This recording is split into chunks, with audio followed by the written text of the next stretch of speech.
Hello everyone, welcome back to my channel. It's Shanvi diaries official. ఈరోజు recipe వచ్చేసి spicy egg masala curry అండి. Taste అయితే చాలా బాగా వస్తుందండి. ఈ రెసిపీని తప్పకుండా మీరు ట్రై చేయండి. సో మనం లేట్ చేయకుండా ప్రాసెస్లోకి వెళ్ళిపోదాం. ముందుగా స్టవ్ ఆన్ చేసి ఒక ప్యాన్ పెట్టుకొని ప్యాన్ హీట్ అయిన తర్వాత కొంచెం ఆయిల్ యాడ్ చేసుకోండి. ఆయిల్ కూడా కొంచెం హీట్ అయిన తర్వాత దీనిలోకి మనం బిర్యానీ స్పైసెస్ లైట్గా తీసుకుందామండి. వీటిని ఆయిల్లో వేసి దోరగా ఫ్రై చేసుకోవాలి. మీకు ఇంకా స్పైసీ కావాలనుకుంటే కనుక మీరు ఇంకా కొంచెం మిరియాలు అవి ఎక్కువ యాడ్ చేసుకోవచ్చండి. నేనైతే ఇక్కడ తక్కువే తీసుకున్నాను. ఇవి ఇలా వేగుతూ ఉండగా నెక్స్ట్ దీనిలోకి 2 ఎండుమిర్చి, కొన్ని పల్లీలు, కొంచెం జీలకర్ర, అలాగే కొన్ని ధనియాలు తీసుకుని అవి కూడా వేసుకొని బాగా వేయించుకోవాలండి. మీరు ఇక్కడ పల్లీలకు బదులుగా నువ్వులైనా యాడ్ చేసుకోవచ్చు, లేదంటే జీడిపప్పును కూడా యాడ్ చేసుకోవచ్చండి.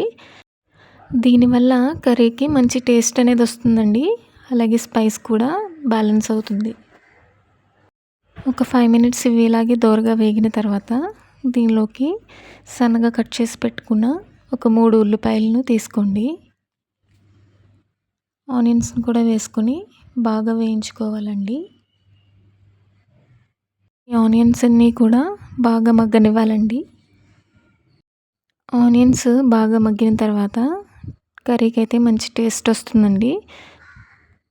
ఒక 10 నిమిషాల పాటు ఈ ఆనియన్స్ని ఇలాగే మగ్గనివ్వాలండి.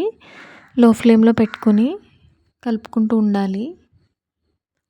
చూడండి, ఇప్పుడు మనం వేసుకున్న బిర్యానీ స్పైసెస్ అలాగే ఆనియన్స్ కూడా కొంచెం మగ్గాయి కదండి.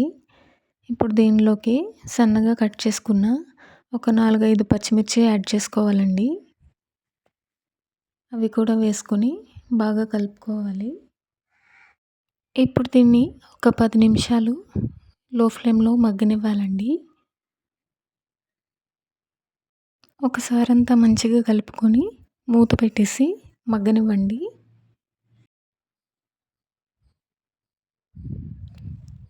కాసేపటి తర్వాత మూత తీసి మళ్ళీ ఒకసారి బాగా కలుపుకోండి. అడుగు పెట్టకుండా మెల్లగా కలుపుతూ ఉండండి. ఆనియన్స్ అన్నీ కూడా బాగా మగ్గాయండి.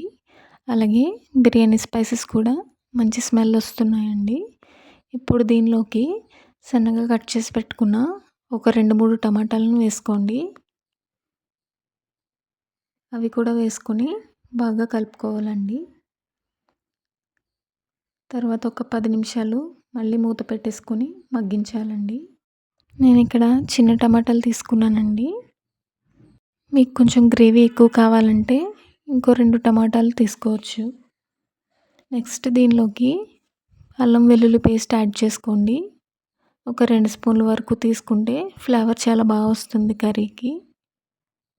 ఇప్పుడు దీన్ని మంచిగా ఒకసారి బాగా కలుపుకోవాలండి. ఈ కర్రీలోకి మనం కొంచెం ఆయిల్ తక్కువ వేసుకోవాలండి. ఎందుకంటే గ్రేవీ ఎక్కువైతే ఆయిల్ పీల్చేస్తుంది. అందుకే కొంచెం తక్కువ వేసుకుంటే కర్రీ అనేది బాగా వస్తుందండి. నెక్స్ట్ దీనిలోకి కొంచెం పుదీనా వేసుకోండి. ఈ ఫ్లేవర్ చాలా బాగా వస్తుందండి. ఇది కూడా బాగా కలుపుకొని మగ్గించాలండి.